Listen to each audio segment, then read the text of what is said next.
আরো তথ্য নিয়ে সহকর্মী জয় যাদব উপস্থিত হয়েছেন স্টুডিওতে। জয়, আপনাকে স্বাগত জানাচ্ছি। তীব্র গরমে হাইকোর্ট বৃহস্পতিবার পর্যন্ত সারা দেশে শিক্ষা প্রতিষ্ঠান বন্ধের নির্দেশ দিয়েছেন। প্রাথমিক এবং গণশিক্ষা মন্ত্রণালয় আদালতের এই নির্দেশনা মানলেও এখনো সিদ্ধান্ত জানায়নি শিক্ষা মন্ত্রণালয়।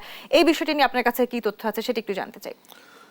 তনি, আপনি জানেন যে ঈদের যেই ছুটিটি ছিল সেটি ছিল আপনার 11 এপ্রিল পর্যন্ত, কিন্তু সারা দেশের যেই উত্তপ্ত আবহাওয়া, যার কারণে এই ছুটিটি আবার 7 দিন বাড়িয়েছিল শিক্ষা মন্ত্রণালয় এবং গণশিক্ষা মন্ত্রণালয়, এবং তারপরে পরে কিন্তু গতকাল রোববার স্কুল বিদ্যালয় সব খুলেছে। কিন্তু খোলার পরপরই গরমের তীব্রতা বাড়ার কারণে আপনার আবহাওয়া অফিস আবার 3 দিনের হিট অ্যালার্ট জারি করার পর গতকাল আজকে কিন্তু আপনার এই শিক্ষা প্রতিষ্ঠান বন্ধ ছিল। কিন্তু মাধ্যমিক স্কুল এইগুলি বন্ধ ছিল, কিন্তু প্রাইমারি বা প্রাথমিক বিদ্যালয় যেটি সেটি মর্নিং শিফটে নিয়ে আসার জন্য সেটি খোলা রাখা হয়েছিল। এমন পরিস্থিতিতে আবার আজকে হাইকোর্ট কিন্তু তাদের সুমোটো জারি করলো, যেটি শতপ্রণোদিত রুলিং।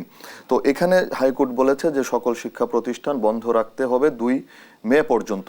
তো এরই আলোকে সাথে সাথে কিন্তু আমরা দেখলাম যে প্রাথমিক ও গণশিক্ষা মন্ত্রণালয় সেই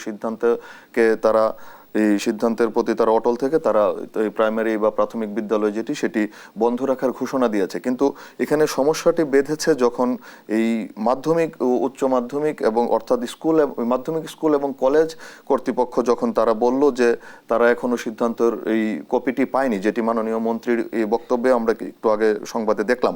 তো তারা এই শিক্ষা মন্ত্রণালয় থেকে এই রুলিংয়ের হাইকোর্টের এই সুমোটো রুলিংয়ের পরেও আমরা দেখলাম যে 27টি জেলাতে তারা স্কুল বন্ধ রাখবে, অর্থাৎ যেটি বেশি তাপপ্রবণ, যেখানে গরমের আধিক্য বেশি, সেখানে সেই 27টি জেলা বন্ধ রাখা হবে এবং বাকি জেলাগুলি খোলা রাখা হবে। অর্থাৎ মাধ্যমিক এবং এই উচ্চ মাধ্যমিক যে শিক্ষা বোর্ড বা এই শিক্ষা মন্ত্রণালয়, আমরা তাদের একটি দোটানা দেখতে পাচ্ছি যে তারা আসলে এই হাইকোর্টের সিদ্ধান্তটি, তারা একদিকে মন্ত্রী বলছেন যে সেই কপি পেলে তারা সিদ্ধান্ত নেবেন, আমরা পাশাপাশি এটিও দেখেছি যে তারা বলছে যে আপিলেও যাবেন।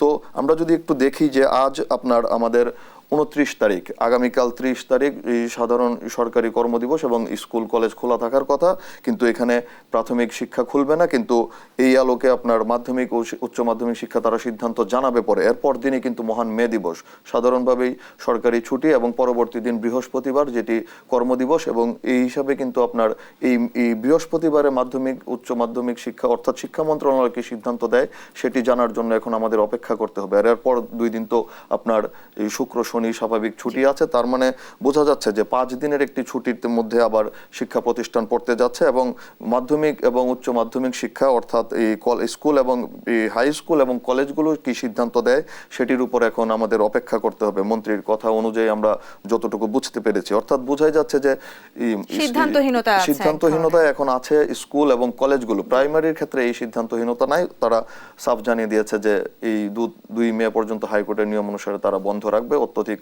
গরমের কারণে। জি জয়, আপনাকে ধন্যবাদ। আবারও আমরা পরবর্তীতে যুক্ত হব আপনার সাথে।